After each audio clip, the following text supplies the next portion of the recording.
Welcome back for another edition of Narrative, The Road to 100 with Black AI Media. I am your host, Cedric Scott Jr., joined by another amazing guest in person in this space. Today, we're talking with Natalie Black and digging a little bit into her background experience, as well as the work that she's doing with Culture by Curate. And with that, I'll open it up. Natalie, just give us a quick intro. Yeah, no, well, thank you, Cedric. It's a pleasure to be here. I'm Natalie Black, and I am the founder and CEO of Culture by Curate, which essentially is a trends, brands, forecast, and futures consultancy. So I am a Black strategist who looks at things through the lens of the intersection of technology, business, society, trends, obviously, and then help brands and organizations decipher that. What does that mean? And how do we build a collective future that can serve humans and business for good? Well, yeah, it's great to have you. Thank you for your time. We'll start with our leading and kind of driving question here, which is what does narrative mean to you? Wow, that's such a loaded question. Narrative is so incredibly important. I think that as someone who's practicing in marketing and comms and branding, we oftentimes get on our soapbox and we go, narrative as a brand is what connects you to your consumers, and it's how they buy into the stories that you're telling about yourself and the transformation. It's, we've all done it ad nauseum. I think now, as we sit here in 2024, going into 2025 with a whole lot of uncertainty, um, and we look at brand as ourselves, right? The individual who you show up with at work, or show up as, I should say, rather, at work, how you show up in your community, how you show up in your personal spaces, and then working with other entities that have stories to tell. Narrative is that core truth that you hold, and then how you express it. And that core truth changes over time, right? It changes based on experience. It changes based on learning and understanding and growing. It changes based on action. And so narrative is it is so incredibly profound, rich, woven, embedded, fluid, all in all very, very important. So when I look at how people are playing in the narrative space, myself included, it's really important to say, what is that little tiny element, that atom, that again, that core belief, that core script that we're building around? How do we amplify it? How do we deconstruct it so that we can kind of get ourselves ready for change, and how we want to respond to that?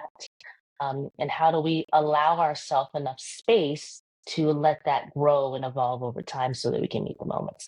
It is the very single most important element in the foundation of anything that we do. That was a long-winded answer. It was No, no, long-winded. no. That's completely fine because for us, it's right. It's the importance behind the whole idea of what we're doing right now with the Road to 100 narrative is opening up space for you to have that conversation, to talk really at length about where you see that. Because for us, I can't tell your story, just like nobody else can, right? So whatever your answer is to that question, it is your answer, which in essence for us is what should be valued and appreciated when we're talking to individuals. So nope, wasn't too long at all. Greatly appreciated it. And with that, I did want to dig a little bit into just talking about your journey, your background experience, particularly as it relates to tech. And of course, we're talking a little bit more about AI in these days. But can you tell us a little bit about just like how Yeah. did you get started in the space and what led you to where you are today?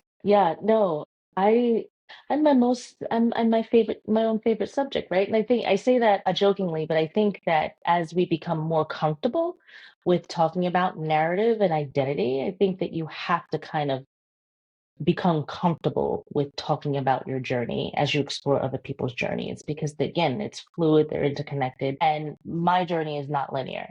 And I say that proudly. Maybe about 15 years ago I wouldn't have said that proudly, because I thought that having a non-linear career to personal growth path was shameful, right? It meant that I was disorganized. I had no North Star. I couldn't really get a grasp on anything. And I look back now and say that those experiences that were kind of dissonant and disjointed and kind of like, touch the spheres of all different kinds of industries is what kind of has made me where and who I am today. And so I started off in marketing and PR and fashion and beauty marketing and PR because I say that like that's what every little girl from New York wants to do, right? We want to go to the fashion weeks and kind of I fell in love with the glossies because I'm a child of the 90s. And so seeing how culture was made and amplified and glorified, I wanted to be part of that.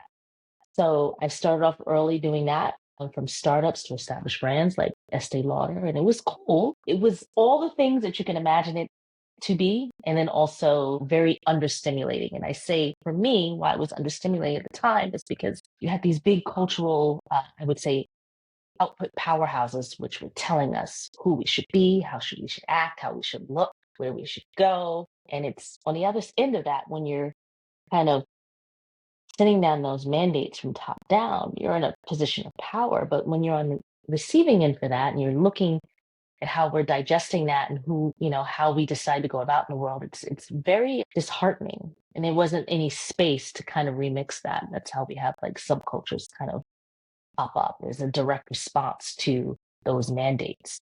And so for me, I wanted to understand or go deeper into what made individuals think, say, do the things that they do. And so I also wanted to understand brand building from the ground up.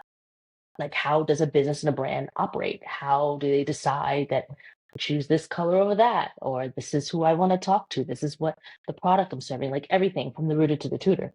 And so I said, okay, well, now I'm going to just learn. I had no pedigree, no background in marketing and PR from like a brand strategy or brand research or market research background. And I was like, I'm going to do it anyway.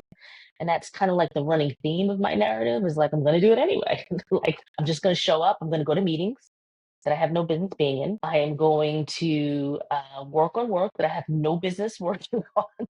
Like, I'm not going to ask for permission. I'm going to ask for forgiveness. And that's kind of like what I always do. So I found myself going from brand in every single industry with exception of tobacco and firearms. And let's say that's definitely by design. Agency side to brand side, vice versa, big agency, small agency, big brand, small brand, and realized that I was doing strategy long before like it was cool to do strategy because strategy is very much, you have to be invited in, right? People have to deem you to be smart enough, visionary enough to do that. And it's like, well, I'm all those things because I said I am. Like, let me show you. So I just showed up. And then came this wonderful client called Microsoft and AT&T and T-Mobile and Xerox and Google. And I was like, I want to do that.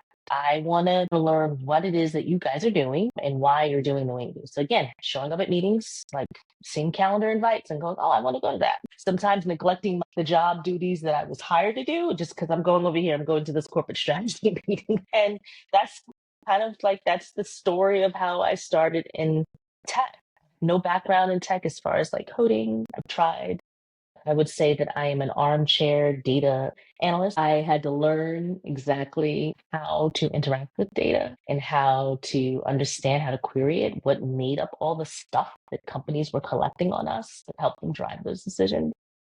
And so that's what I did is studied the room, studied the decisions, studied the products, and just kind of went from there, kind of went rogue. And so the funny thing about that is that when you really understand, when I started off originally, again, in brand and marketing PR, you're told to study what the problem is and then understand it from the human side, like how your market has a problem and you study how to solve it for them. And what's interesting, what's happening with tech is that if you really want to understand the problem, they're building for the problem and they're telling you what this problem is, and therefore we're buying into it. So right, like for instance, with AI, we're told we need to be more productive or we need to be more XYZ. And this is going to help you do that, right? And we're being given this solution as the other way around, as opposed to saying, hey, we need help with this. I need something generative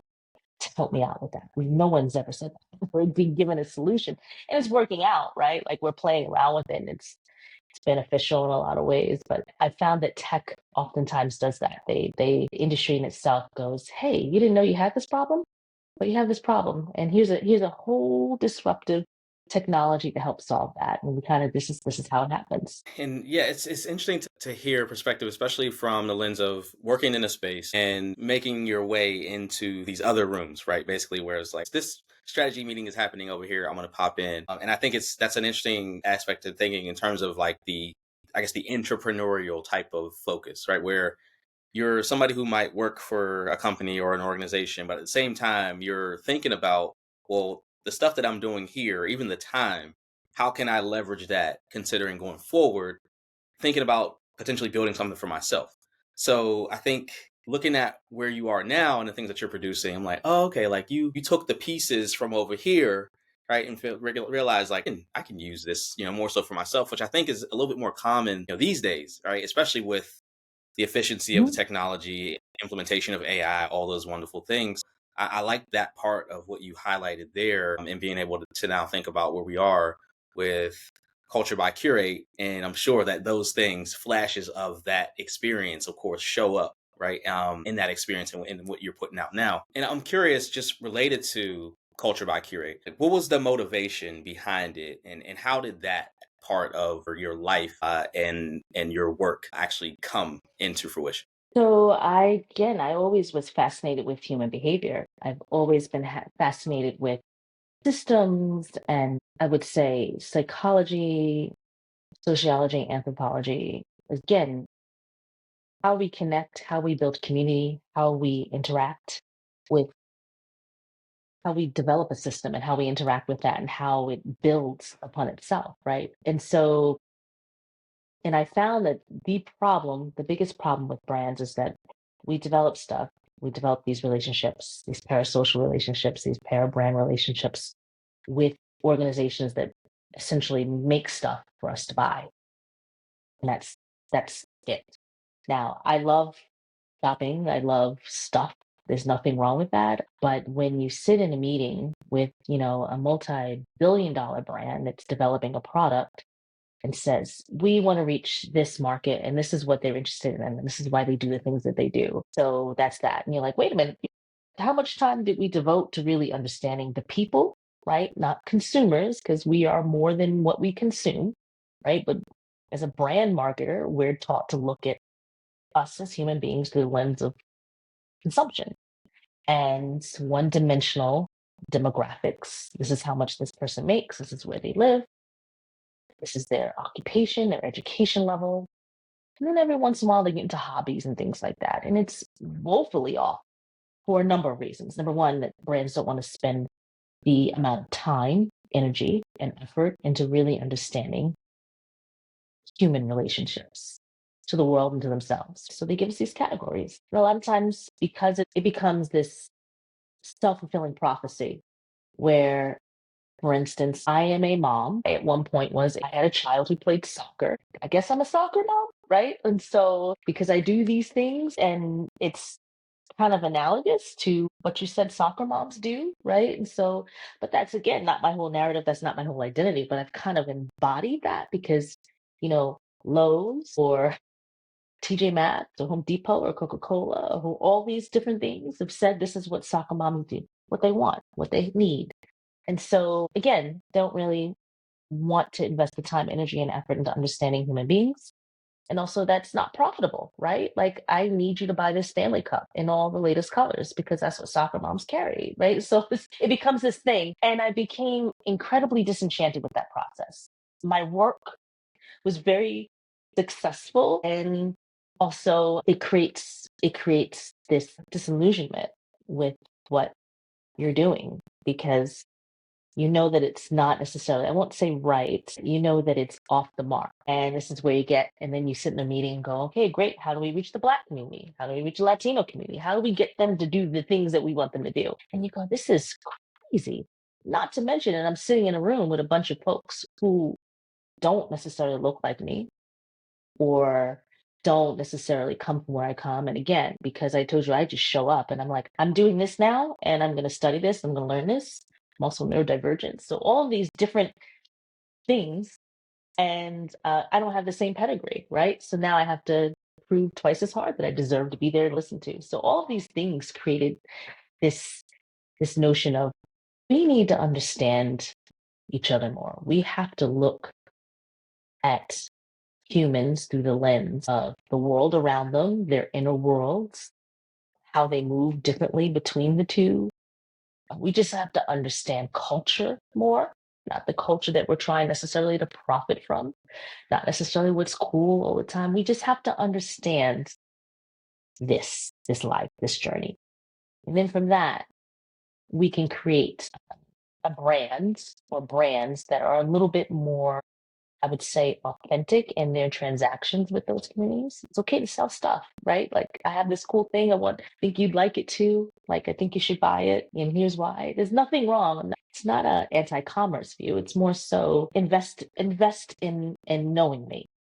And so their Culture by Curate was born, helping organizations, brands, living, breathing entities that are made up of people connect with people better, right? So that can be something as simple as brand strategy, right? From identity, language to just my favorite part, which is forecasting, understanding the future is unknown and the best way to create the future is to build it, right? So how can we create better future scenarios for all of us to coexist and support one another and be able to do the commerce stuff that we so much love to do?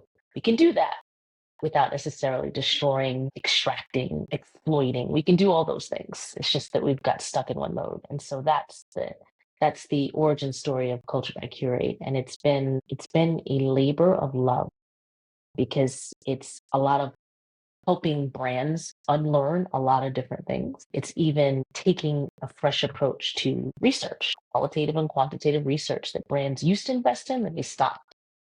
And now we realize, now that it's kind of homogenous out there, we can invest back in. And AI is helping kind of dust off the interest in qual and quants because it's making it easier to do.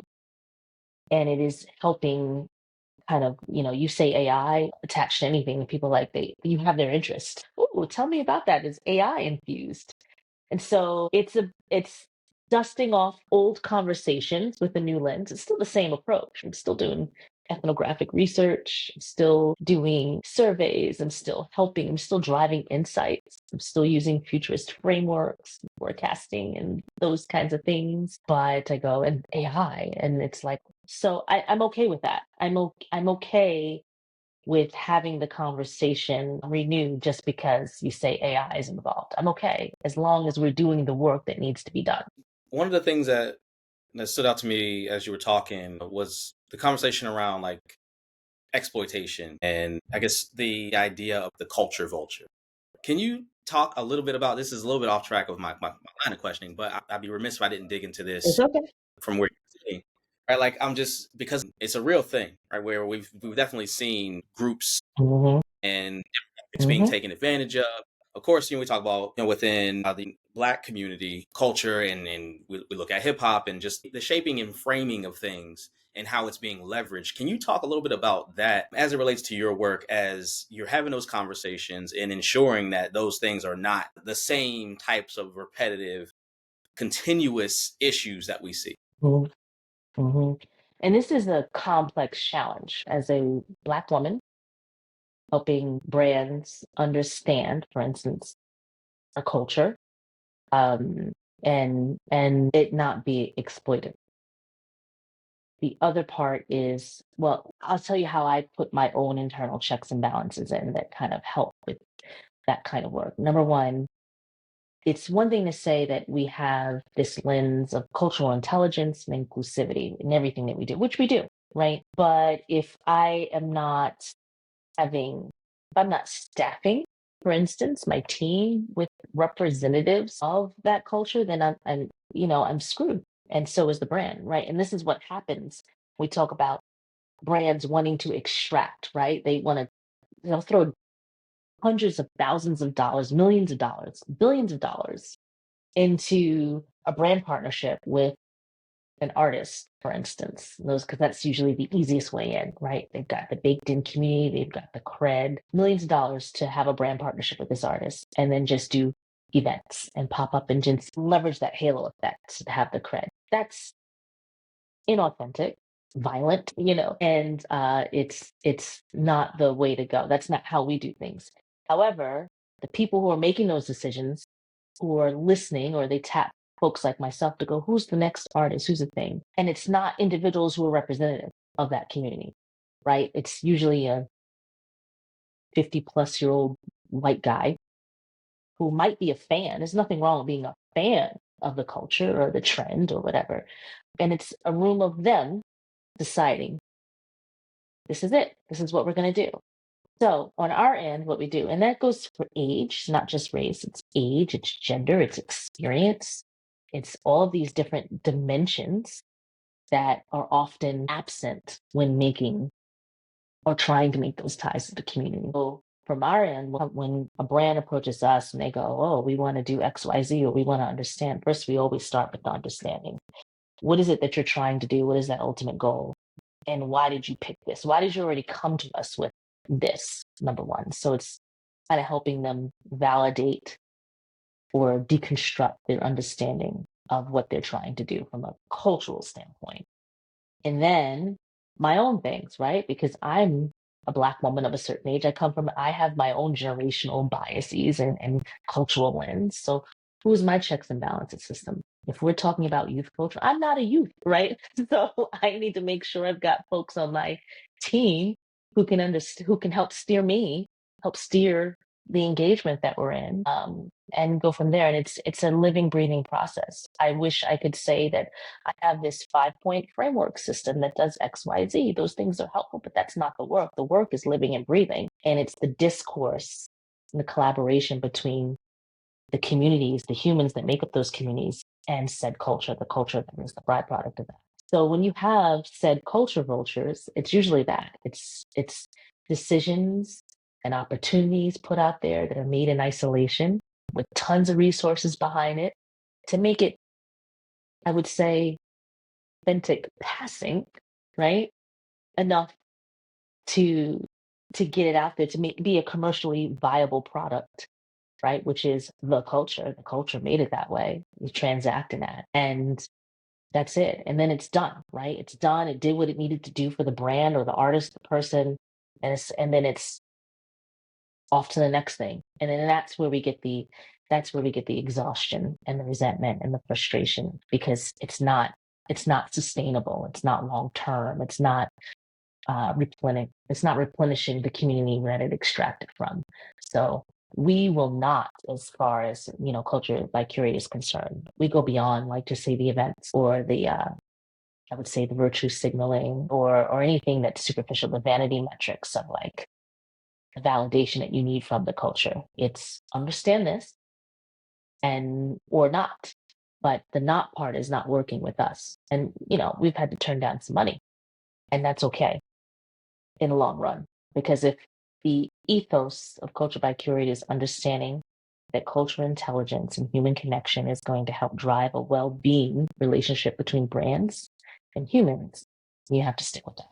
Yeah, I appreciate you walking us through that, even because I know that that's definitely a conversation that is always ongoing, where it's the finger pointing of, oh, you're trying to take advantage, and it becomes very difficult, as you mentioned, whenever things are authentic passing. So I'm glad that you were able to shed some light on that, and also just how the work that you're doing within your own company, how you're stepping in, and even considering things like age demographics and the differences there, where of course we have to factor in voices of actual people who can speak directly to the thing. So I just thank you for shedding light. But related to the work that you're doing right now, are there any insight, any particular projects, or anything that's coming out right now in your work that you're really passionate about in particular, that you see really making a difference in the scope of tech, AI, business? Yeah, no, thank you. It's always interesting when I talk with other strategists, forecasters, trend analysts, anybody in the work of helping businesses figure out, I would say, just what their next moves are. And it is interesting to see. Again, I always frame it like right now we are in a world of uncertainty. I think the future is always uncertain, but I think there is a reassignment, a redefinition, a recollection that is a reckoning again that is happening. Um, that is a lot more. It was the gradual buildup in the years prior. And now it's like a reached a crescendo. And so particularly where I'm sitting right now, we're in December, and December, January is when all of folks like myself or the organizations, they come out with forecasts and helping folks understand, make sense of all of the signals that are happening right now. And I think that work needs to continue. A lot of times it's done in a vacuum. And so I oftentimes will say, how do we add value to that conversation that is going to have an immediate impact? Because it's one thing to say, here's the top 10 trends 2025, and it is how you can harness those trends. There's nothing wrong with that kind of work, but I think that because we're in the era of radical redefinition, that no longer, we've got to go deeper than that.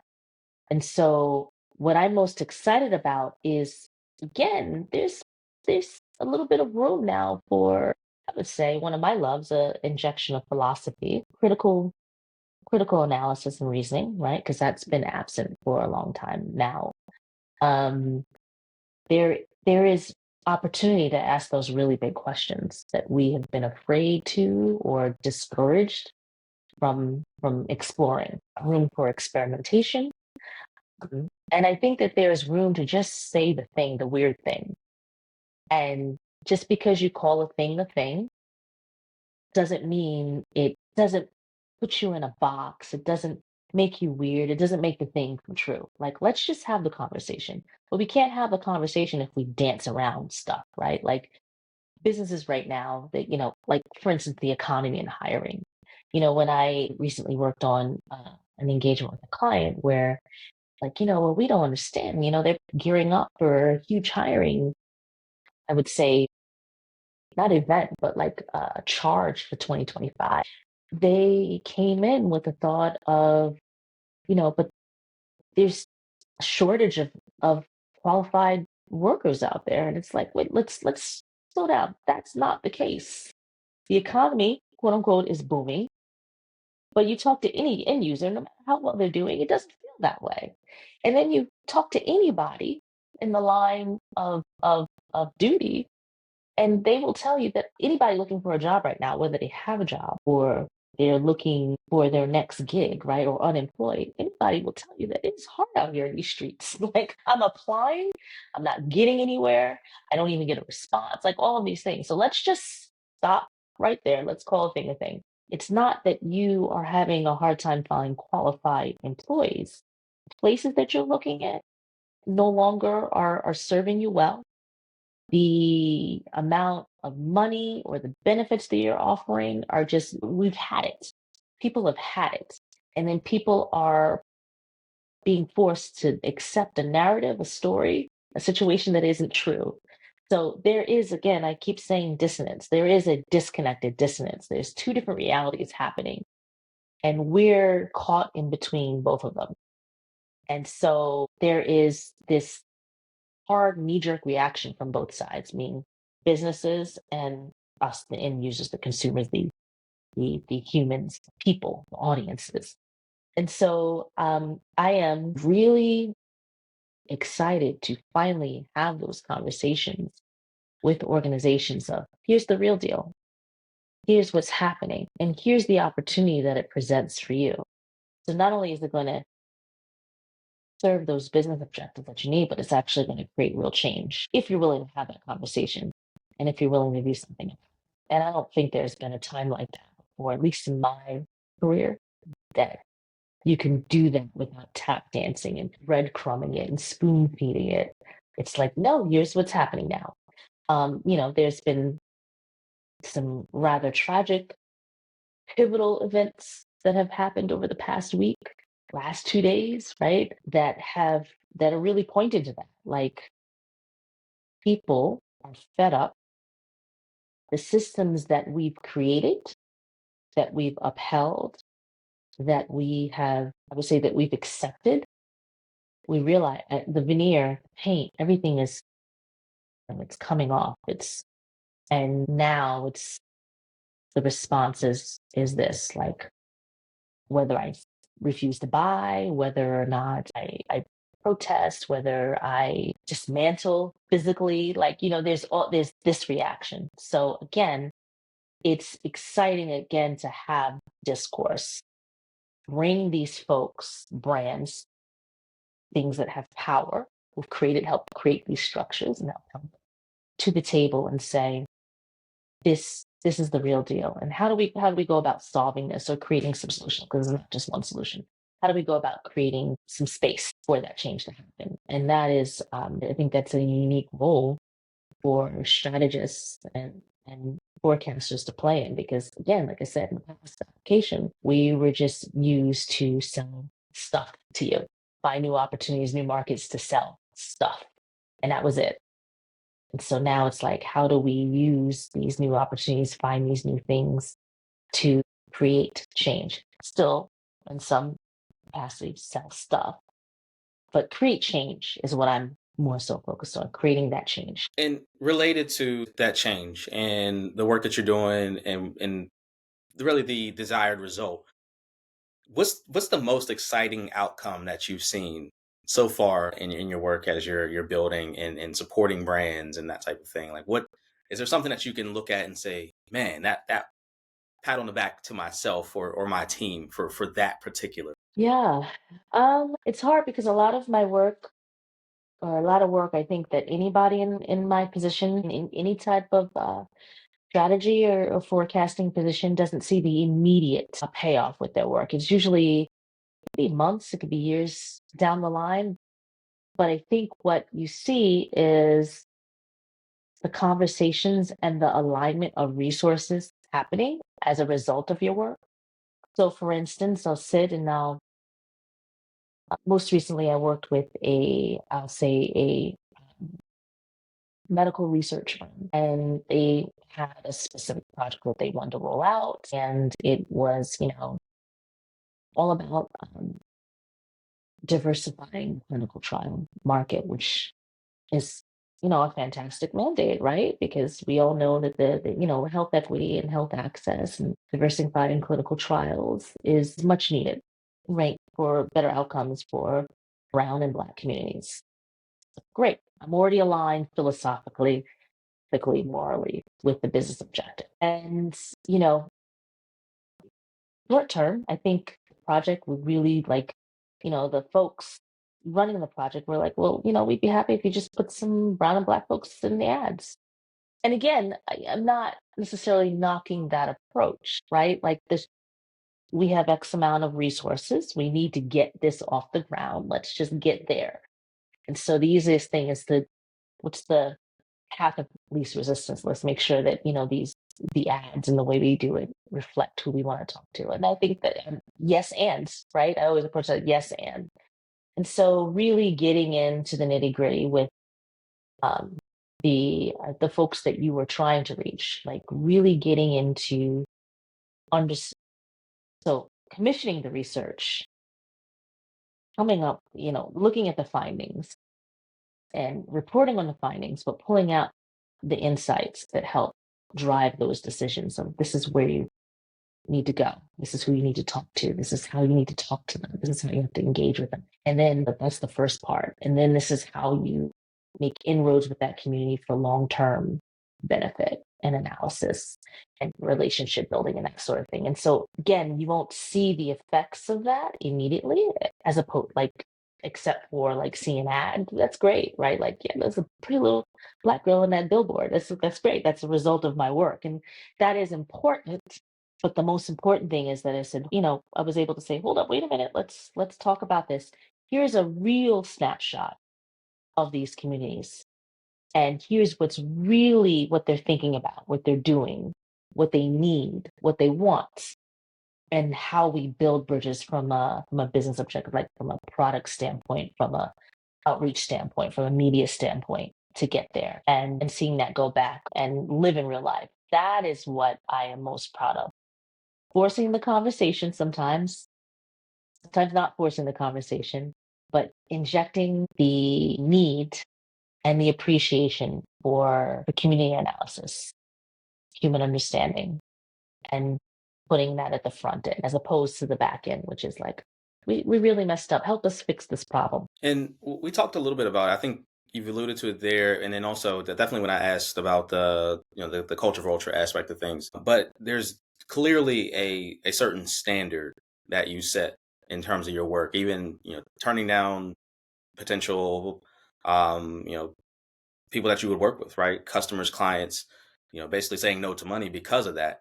So clearly there's value driven aspects to what you do, who you are.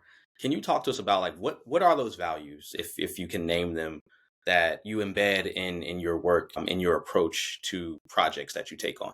So what's the saying? It's, well, so my drivers personally are freedom, creativity, and connection. I know that sounds very cliche, but I spent a lot of years going through personal transformation, hardship, trauma, the whole nine, you name it, to really understand who I was inherently, um, and why I do the things that I do, right? So I've had big, sexy jobs with the titles, done really cool things.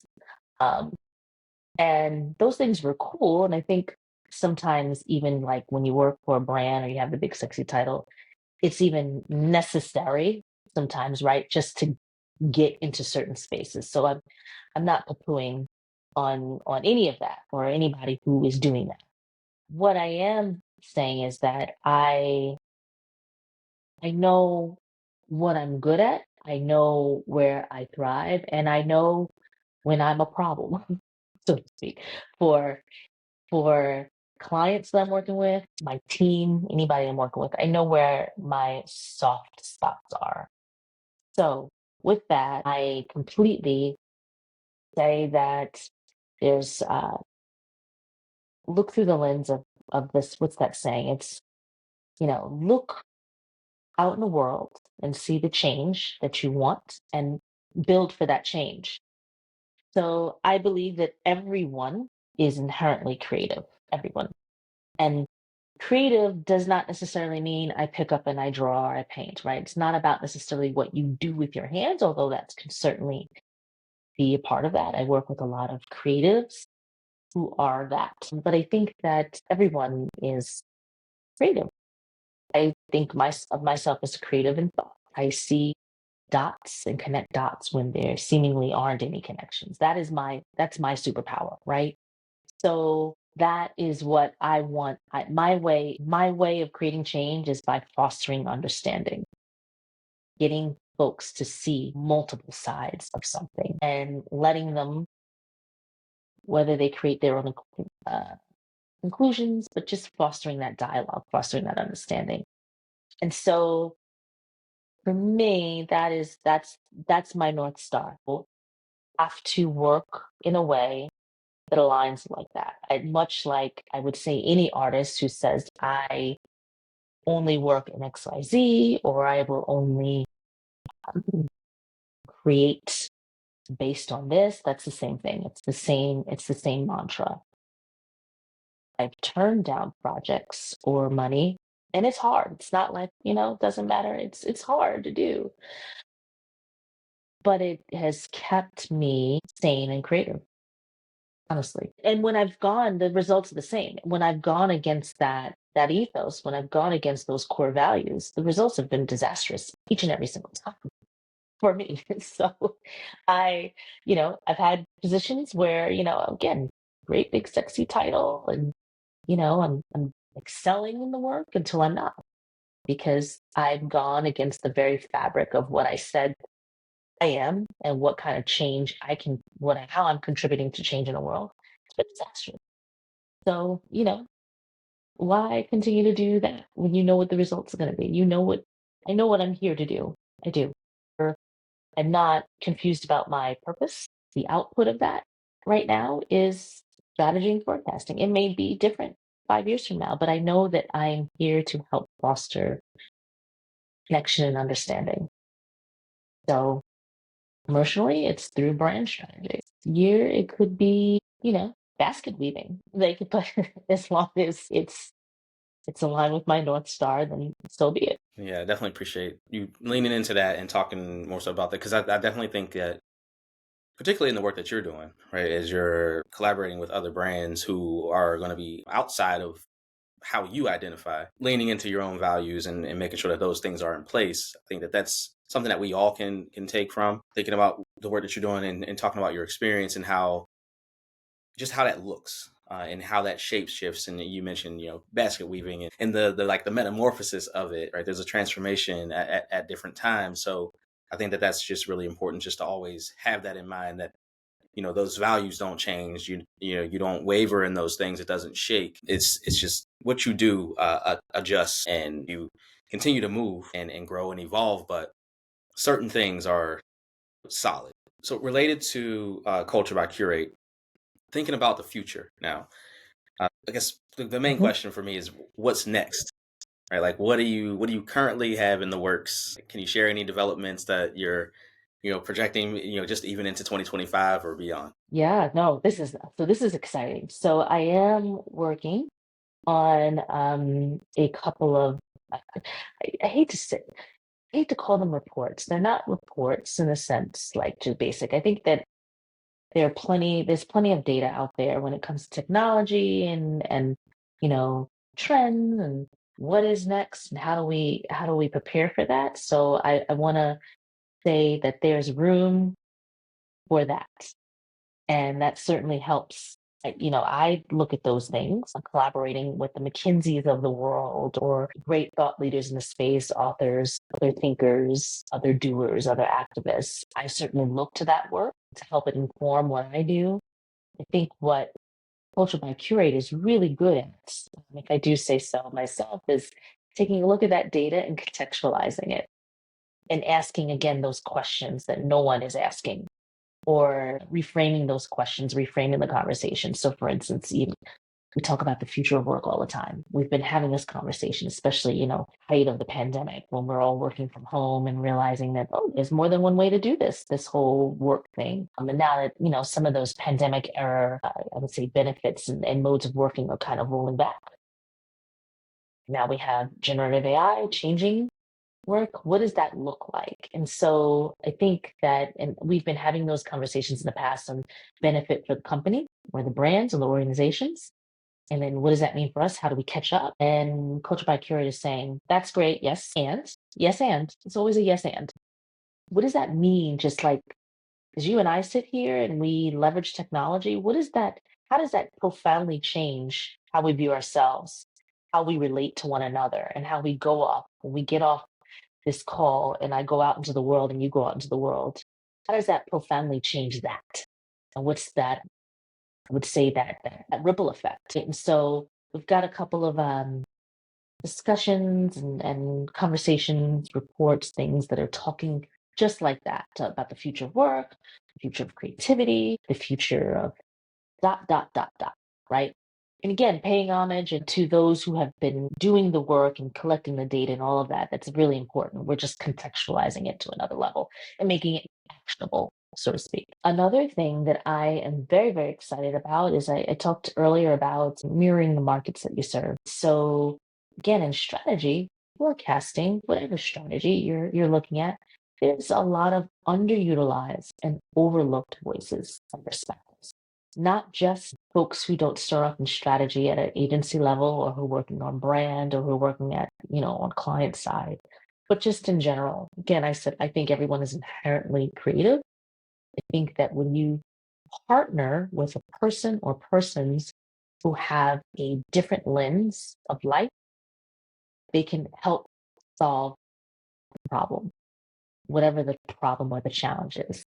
And so I have been on a mission to help bring those underutilized and underrepresented and overlooked voices, bringing them into the fold of strategy, whether having to teach strategy from a traditional standpoint, like brand strategy. There are frameworks and things and tools that you can use to help further that work along, but also like just bringing a bunch of people together, do experiments and play and tinker and discuss very much in the Socratic method of asking questions and drilling down.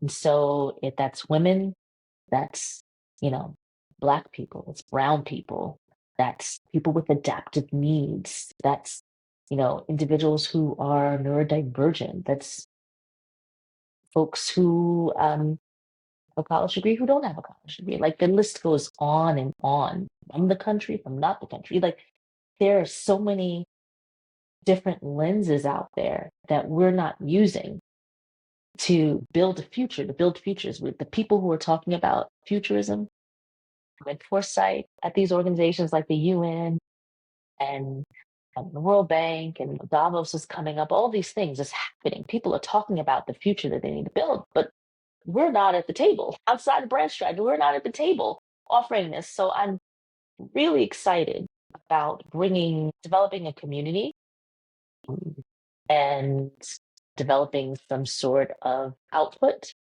that includes these voices and these perspectives and these viewpoints, these skills, so that the future that we're talking about building, the world that we're talking about building, works for all of us and not just the vision of a small few that said this is how it should work for you. So I'm very, very excited about that. Because of the work that you're doing, I mean, you can kind of span across industry. Like, so I'm curious, are there certain industries or fields of work that you really would like to step into and have a hand on more so at this point as you're looking into the future, and where you think you could potentially make some of the greatest impact? Yeah, absolutely. I'm very excited about health and health tech.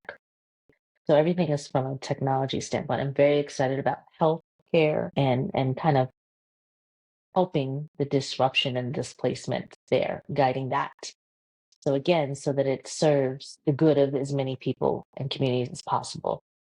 Financial institutions, finance, banking, that too. And that impacts us all. So how do we better understand? We think about financial services are in a period of disruption because the tools that they're being offered are mobile banking and person to person payment, things like that. That's the disruption that's going on, but the products and services are largely unchanged.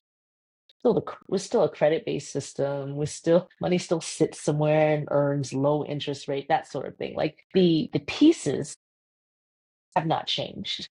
And so I think that if we have a better understanding of how people have the relationship with money, and we build for that, I think that could lead to some really interesting things. Um, I still have a love for fashion and beauty, and mainly not because I want to help sell more things to more people. I think that there's an interesting trend going on right now where I would say some fringe beliefs, like look at like raw milk and the beauty industry and the wellness industry, how that trend has exploded. And it's not like, of course, you're going to see probably a bunch of beauty products come out that have raw milk as an ingredient, and that's that vulturism that we were talking about earlier. But I think what it signals is that we are trying to embrace a more holistic um, way of showing up in wellness, and the top-down approach of like, you need this because it will do XYZ. I think we're holistically coming to understand our wellness and what wellness is physically, mentally, emotionally. And so I'd like to help foster some understanding and some innovation there. And then finally, education. I think that the education system is ripe for disruption. Honestly, I think embracing different styles and modalities of learning. I think that embracing and creating opportunity for, you know, individuals to, I think education should light a fire and not fill a bucket. It needs to, like, that can easily be disrupted just with technology and I would say play and experimentation. Like there's so many things that can happen within education that can really help serve people and different types of people better, that we've just been kind of like holding it back because we're all trying to assess and plan our futures at age 18, which we see doesn't necessarily work. Let's do it. Let's change it. So I would love to have more of a hand in those industries.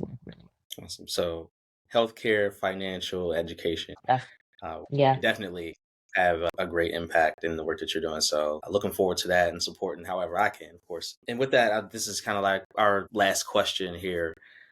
As we talked a little bit about going into the future, what legacy do you hope to leave within the world, within this space, within you as a person, and the work that you're doing with Culture by Curate? that's wow. That's a curveball question. I have kids and they're all uniquely talented. And I say that even personally and professionally, I would hope that my legacy is that of, I would say, radical acceptance, experimentation, wonder. That's it, wonder. Like having the courage to figure it out for yourself in spite of what I think brands, systems, society tells you to do. Like having the courage to question and not having all the answers and go like let's figure it out and creating something beautiful from that experimentation and wonder and rebellion, so to speak. I would love to encourage that wonder, rebellion, curiosity, play, experimentation, and just boldness. It's scary. It is challenging. It is draining, but the opposite of that would be mediocrity, I think. Mediocrity in a sense of just sameness and dullness. And who wants that? Who wants to be told who they can be, how they can think, where they can go, what they can do? I certainly don't. And I certainly try to instill that in my kids. Sometimes it's a challenge because they say, this is what you taught us, so we're spitting it right back at you, which is the, which is the truth. I I I that is my version of freedom, and I hope whoever that resonates with, they embody that and continue that on and build on it. In this conversation, there's so many rich components to it. And I just, again, I would have to say, Natalie, thank you so much for joining us and providing this insight, talking about your background, of course, the work that you're doing with Culture by Curate, and giving us a little bit of idea into the world of brand forecasting, which is a little bit newer to me as kind of an idea and topic. We see like the branding and we see with all Mhm. the things with the colors and oh this is how you position yourself, but I think the lens and perspective that you were able to provide us with sheds a little bit more light, I think, on the depth at which a lot of these things work. But last thing I want to invite you to do is tell everybody where we can keep up with you, follow your work, and ultimately even become clients in what you're doing. Oh my goodness, wow, thank you. So my website is Culture by Curate, so that's culturexcurate.com. All the socials are Culture by Curate. I am chronically online. It's part of what I have to do for to stay on top of the things. So you can find me, Natalie S. Black. So reads Natalie's Black. And yes, I am Black. My last name is Black. I was an early adopter of the internet, so I was able to get my full name. That's me on all the socials. Send me a shout. I love to connect. I love to discuss. I love to debate. I love to explore. So would be happy to think together with anyone out there. Thank you so much, Natalie, for your time and everything that you shared, joining us here for Narrative, the Road to 100. For everybody that's been tuning in through Black AI Media, keep coming back. If you haven't already checked out the other interviews with amazing folks as well, go back, watch them all, get the information, hear the stories. And we look forward to continue to support you, Natalie, in the work and efforts that you're doing at Culture by Curate, connecting with you on all the social platforms, all the great stuff, and looking at what you're going to do in the future. Thank you all again for continuing to support. Make sure you come back for the next edition of Narrative, the Road to 100, and continue to support at blackaimedia.com. Peace.